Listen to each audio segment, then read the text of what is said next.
आज हम पढ़ेंगे परसेंटेज के बारे में। परसेंटेज क्या होता है? टेल मी, परसेंटेज क्या होता है?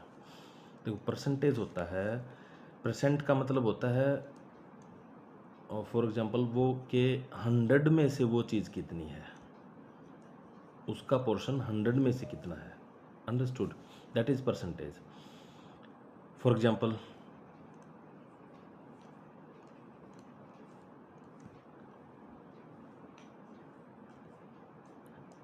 एक्स का 20% कितना होगा?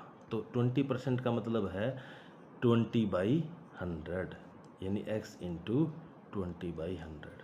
अंडरस्टूड? तो ये हो गया तेरा कट के 1/5, तो दैट इज x/5। अब x की जगह कुछ भी हो सकता है, 100 भी हो सकता है, 10 भी हो सकता है, 20 भी हो सकता है, कुछ भी हो सकता है। मान लिया फॉर एग्जांपल 120 है, 120 का 20% निकालना, तो 20/100 किया जाएगा, और इसको अगर काटोगे तो दैट इज़ 5 दूनी 10, 5 चौका 20, दैट इज़ 24। तो उसका 20% ये है। अंडरस्टूड? देन यदि हम बात करें उसके बाद में नेक्स्ट,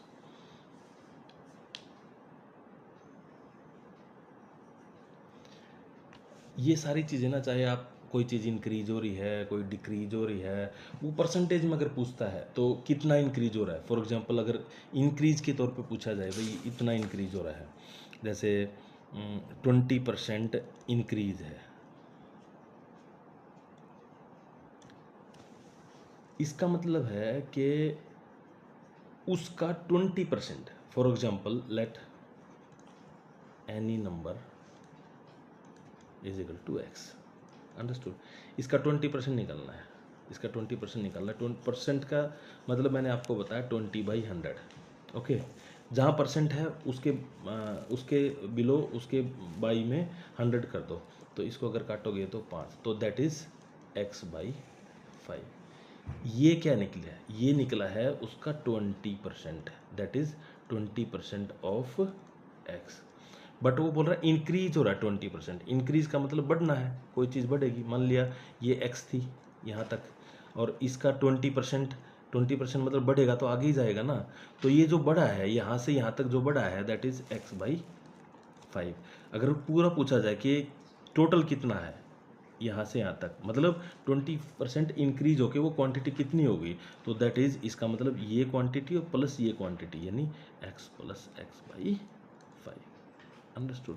तो दैट इज, अगर इसको सोल्व करोगे, सोल्व करने का तरीका, बेसिक तरीका है कि आपको 5 एलसीएम लेना है, और यहाँ 1 नीचे है, तो 1 5 1 जा 5 आ गया, यानी 5x ऊपर आ गया और प्लस में x आ गया, that is 6x/5। So that is final answer कि आपका इंक्रीज होके कितना हुआ। अंडरस्टूड? अभी डिक्रीज पूछा जाए तो डिक्रीज में क्या होगा? डिक्रीज में कुछ नहीं, सेम अगर मान लिया जाए 20% डिक्रीज है, डिक्रीज का मतलब है कि उसमें से माइनस हो जाएगा। फॉर एग्जांपल मैंने बताया था कि यहाँ तक x है और इसका 20% डिक्रीज बोला जाएगा। डिक्रीज का मतलब वो ऐसे घट के आएगा, मतलब वो इधर आएगा। ये x/5 था 20%। सो अभी संख्या कितनी बच गई? संख्या बच गई ये वाली, ओनली ये। आप अगर देखोगे तो मैं आपको बता रहा हूँ, ये जो है ना, ये बच गई आपकी 20%, तो दैट इज़ कितनी आएगी? वो आ गई आपकी x minus x/5। Understood? So that is 5, same वही एलसीएम लेके, ठीक है, एलसीएम 5 आया, तो that is 5x minus x is equal to कितना आ गया? 4x/। अंडरस्टूड? सो ये था डिक्रीज इंक्रीज का। अभी नेक्स्ट हम पढ़ेंगे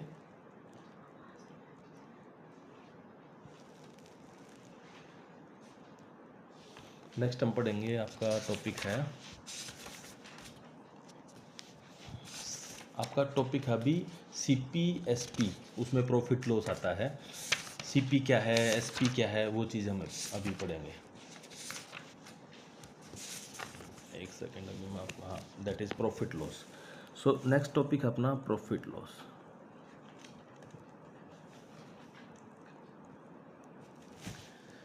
देखो, सबसे पहले प्रॉफिट क्या होता है?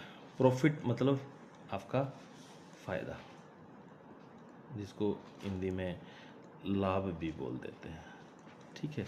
लॉस मीन्स हानि, मतलब आपको कितनी हानि हुई है, यानी नुकसान, ठीक है।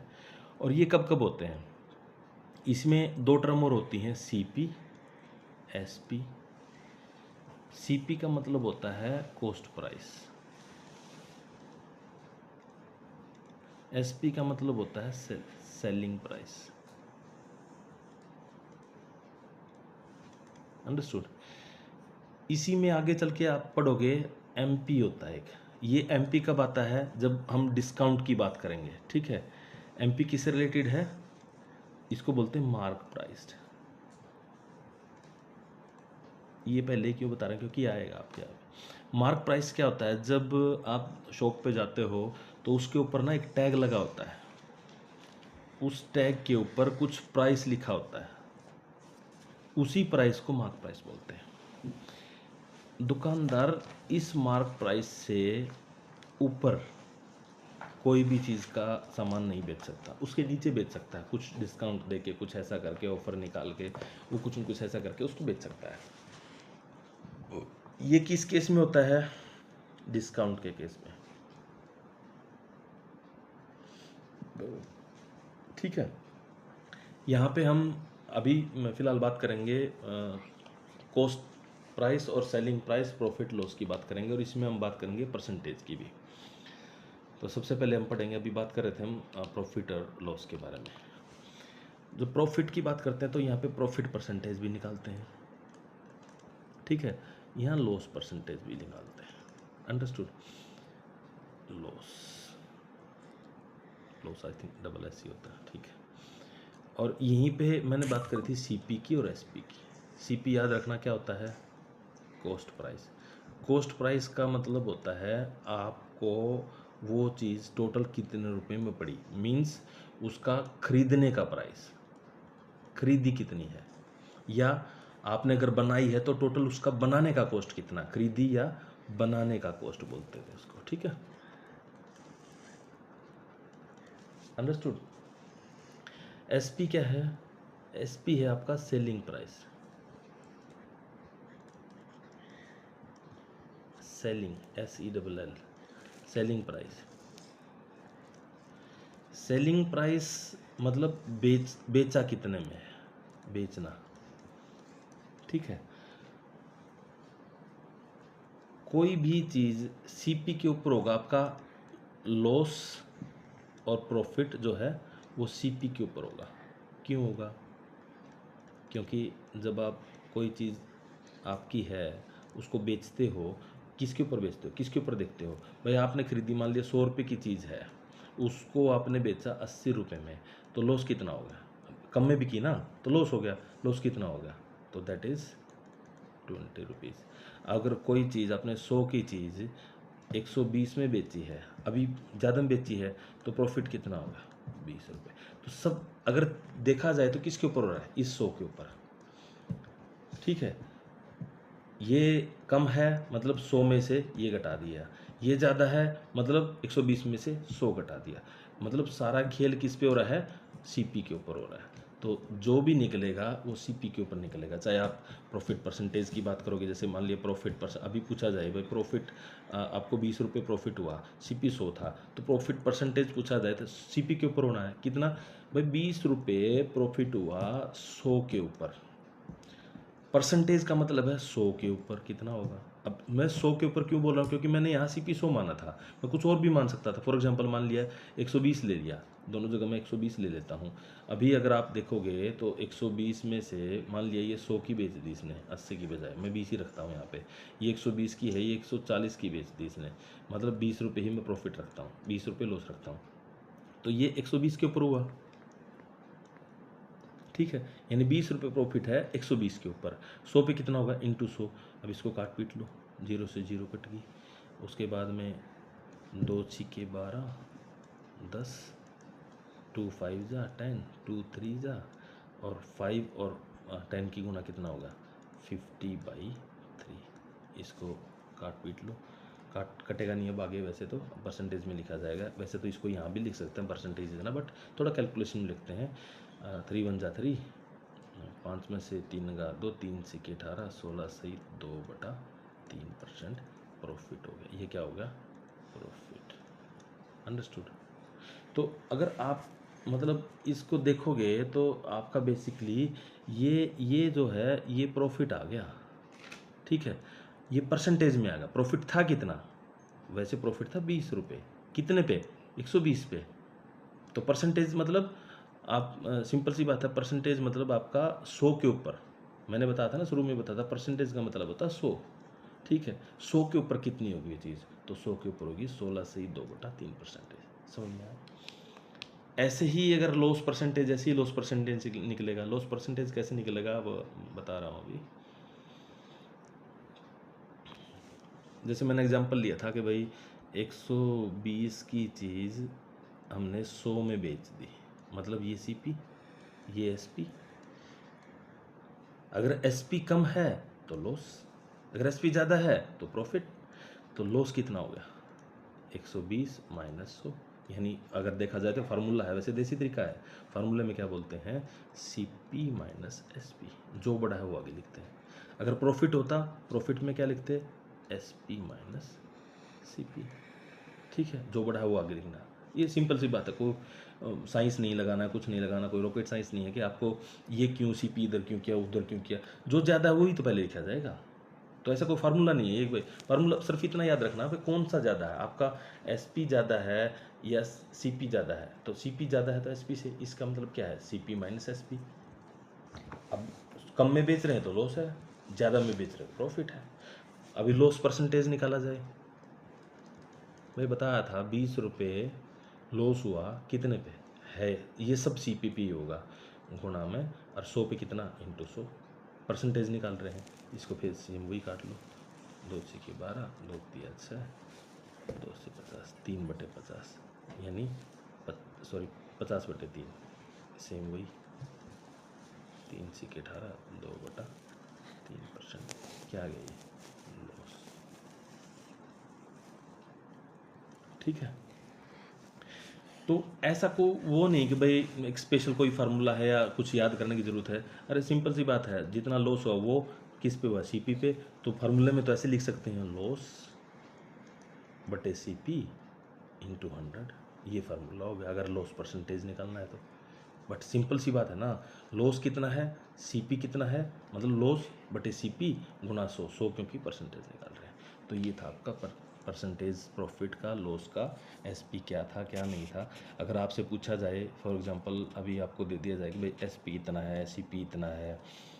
मान लिया आपका सीपी दिया हुआ है, सीपी दे दिया बस 100 रुपये, ठीक है। और प्रॉफिट दे दिया आपको 40 रुपये। एसपी क्या होगा, कैसे निकालोगे? सिंपल सी बात है भाई, सीपी था उसके अंदर प्रॉफिट जोड़ दो, दैट इज एसपी। यानी 100 प्लस 40 कितना होगा? 140, ठीक है। ऐसे ही अगर आपको एसपी दिया हुआ है, एसपी मान लिया, कुछ भी मान लिया, 120 रुपये मान लिया दिया हुआ है, और प्रॉफिट हुआ था उसको 20 रुपये, तो आपका सीपी क्या होगा? अभी इसमें लगाओगे फार्मूला क्या है, ऐसे कुछ याद रखने की जरूरत नहीं है। देखो मैंने बताया कि एसपी ये है, प्रॉफिट ये है, सीपी ये है। यानी सीपी के अंदर कुछ जुड़ा होगा, यानी प्रॉफिट जुड़ा होगा, तभी तो एसपी आया होगा। इसका मतलब क्या है भाई, एसपी में से अगर प्रॉफिट घटा दोगे तो आपका सीपी आ जाएगा। यानी 120 में से अगर प्रॉफिट घटा दोगे तो जितने में था पहले वो आ जाएगा ना, यानी 100 रुपये आपका सीपी हो गया। अंडरस्टूड?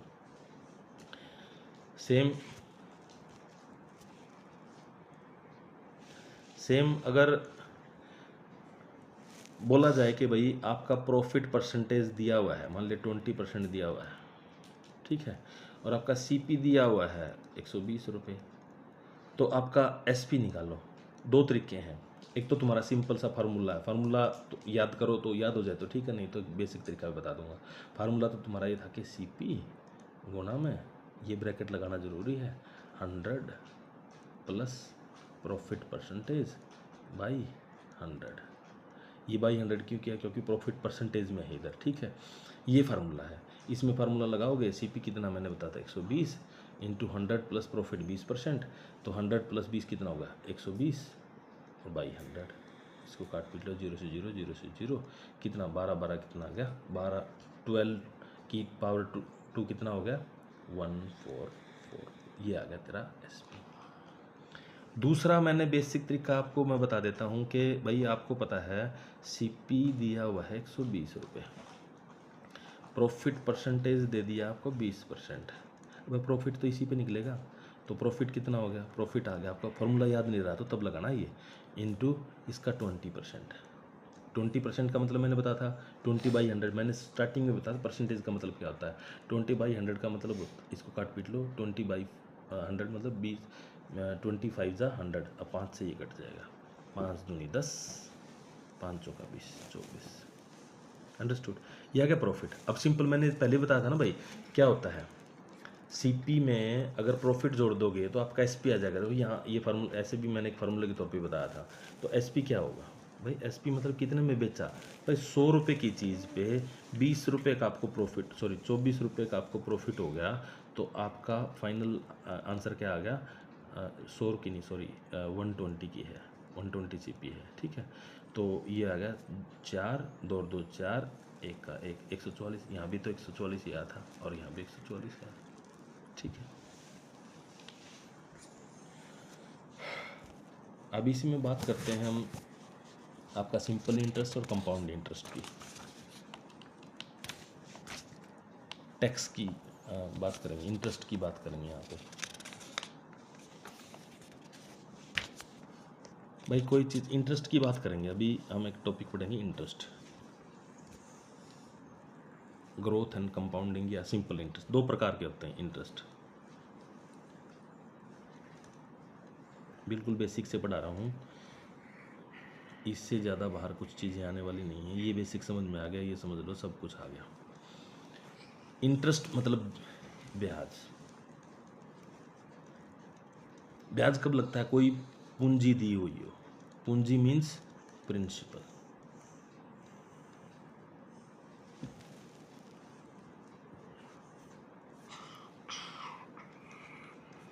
अभी इसमें 3 टर्म होती हैं।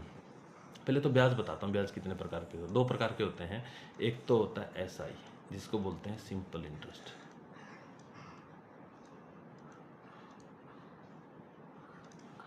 एक होता है CI जिसको बोलते हैं कंपाउंड इंटरेस्ट।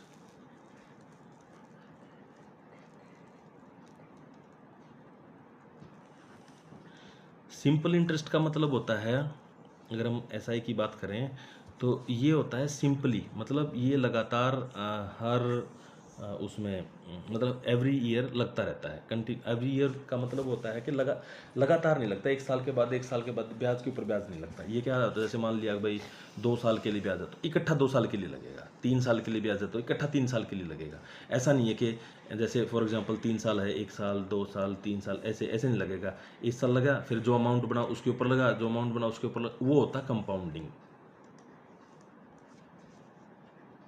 उसी को बोलते हैं कंपाउंड इंटरेस्ट। लेकिन अकेला 3 साल और 4 साल इकट्ठा लगे उसको बोलते हैं सिंपल इंटरेस्ट। अब इनके फार्मूले बताता हूँ आपको।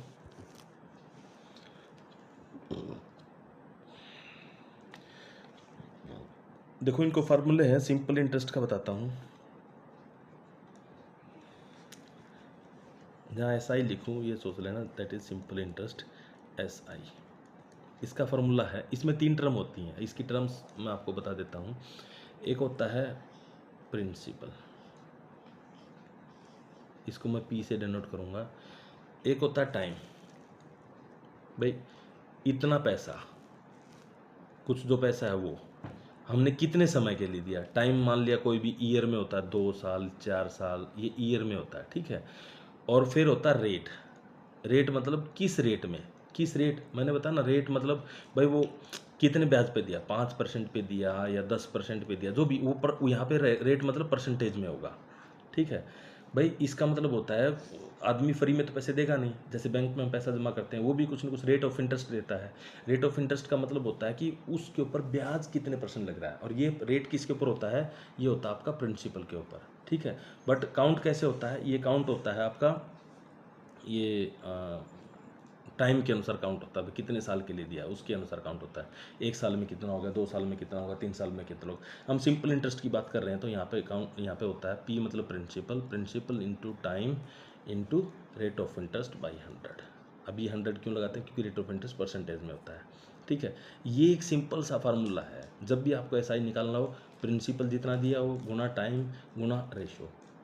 ठीक है, कई बार क्या होगा, आपके पास में एसआई दिया होगा, प्रिंसिपल दिया होगा, रेट दिया होगा, बट टाइम नहीं दिया होगा।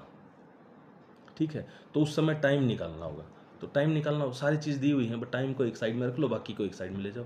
यानी अगर टाइम निकालना हो तो टाइम इज इक्वल टू ये हो गया आपका S I into 100 by P into R. ठीक है, मैंने बोला ना, ये 100 ऊपर चला गया, इसको क्रॉस मल्टीप्लाई करेंगे तो 100 ऊपर चला गया, टी इधर ही रह गया, पी इसके नीचे आ गया, आर इसके नीचे आ गया। सो ये एक फार्मूला बन गया। ये एक्चुअली याद करने का नहीं है, याद सिर्फ एक ही करो, इसी के अंदर से सारे फार्मूले निकलेंगे। अंडरस्टूड। तो सिंपल सी बात है, एस आई का जो फार्मूला है वो याद रखना, P into T into R इन बटे में 100 बाई 100। ठीक है, सिर्फ ये आपको फार्मूला याद रखना है, that is important for S I. Understood. अभी कंपाउंड इंटरेस्ट का फार्मूला बताता हूँ। इसमें भी सेम वही टर्म्स होती हैं, टर्म्स वही रहती हैं कि आपके पास में प्रिंसिपल रहेगा, पी रहेगा। ठीक है, ठीक है, इसमें भी टाइम होगा, ये टर्म्स बता रहा हूँ पहले मैं। इसमें भी रेट ऑफ इंटरेस्ट होगा, बट मैंने बताया उसमें दिया होगा, मेंशन किया होगा कि इंटरेस्ट काउंट्स कंपाउंडली, ऐसे कंपाउंडली दिया होगा, या कंपाउंड इंटरेस्ट दिया होगा, या सीआई दिया होगा, कुछ ऐसा दिया होगा। इसका मतलब वो क्या है, कंपाउंड इंटरेस्ट की बात कर रहा है। अगर ऐसा नहीं दिया है, वहाँ सिंपल इंटरेस्ट दिया होगा, कहीं ना कहीं बोला होगा कि सिंपल इंटरेस्ट की बात कर रहा है। तो मैं जब कंपाउंड इंटरेस्ट की बात करता हूँ तो उस समय आपको कंपाउंड इंटरेस्ट के तौर पे कैसे करना है।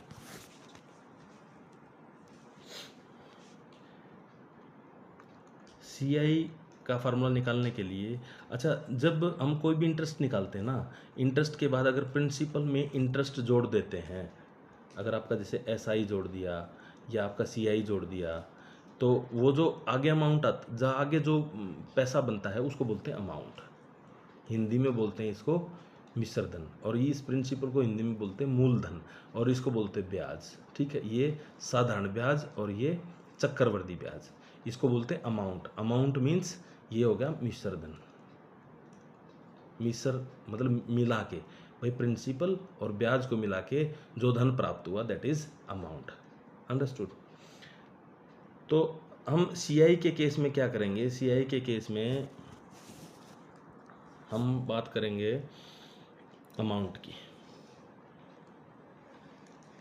अमाउंट में क्या होता है, आप अमाउंट का जो फार्मूला है वो है principal into 1 plus R by 100 की पावर एन। इसमें एन जो है वो टाइम में डिनोट करता है। अंडरस्टूड।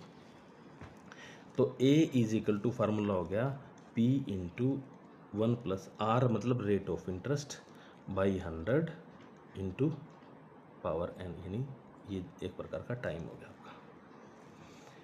ये फार्मूला याद रखना, ये अमाउंट का फार्मूला है। अगर सीआई निकालना होगा तो, सीआई निकालना होगा तो आपको पता है ना, मैंने बताया था कि प्रिंसिपल में यदि सीआई या एसआई, सीआई या एसआई अगर जोड़ते हैं तो अमाउंट आता है। तो यदि अमाउंट में से सीआई एसआई घटा देंगे तो प्रिंसिपल आ जाएगा, या अमाउंट में से प्रिंसिपल घटा देंगे तो सीआई एसआई आ जाएगा। इस प्रिंसिपल को उठा के हम इसके पास यहाँ पे अगर हम प्रिंसिपल लिख देंगे तो यहाँ क्या बच जाएगा, ओनली सीआई एसआई बच जाएगा। अंडरस्टूड। सो सीआई का फार्मूला है आपका अमाउंट माइनस प्रिंसिपल, और अमाउंट का फार्मूला क्या था, ये, यानी ये फार्मूला रख दिया आपका P into 1 plus R by 100 की पावर एन, एन टी है माइनस पी। जब इसको हम सोल्व करेंगे तो P यहाँ से और यहाँ से कॉमन निकल गया, P कॉमन निकल गया, अंदर क्या बच गया, अंदर बच गया आपका 1 प्लस आर बाई 100 की पावर n माइनस 1। ये आ गया आपका, ये जो फार्मूला आ गया, ये that is C I. Understood. तो इस कुछ नहीं, ज़्यादा कुछ नहीं करना आपको, पहले अमाउंट निकाल लो। इसी इन केस में बहुत सारों में अमाउंट दिया होगा, प्रिंसिपल दिया होगा, आर निकालना होगा या फिर टी निकालना होगा, ऐसे बीच बीच में क्वेश्चन आएंगे, तो इसके ऊपर क्वेश्चन होंगे। आज हम इस टॉपिक को इधर ही कवर करते हैं। अच्छा, एक और होता है इसी में ना, अगर हम बात करते हैं सेम ऐसे ही जनसंख्या वृद्धि, मतलब पॉपुलेशन इंक्रीज हो रही है, पॉपुलेशन डिक्रीज हो रही है, तो उसमें ना CI का फार्मूला लगता है। एक टॉपिक है इसमें पॉपुलेशन वाला, पॉपुलेशन या तो इंक्रीज हो रही है या डिक्रीज हो रही है।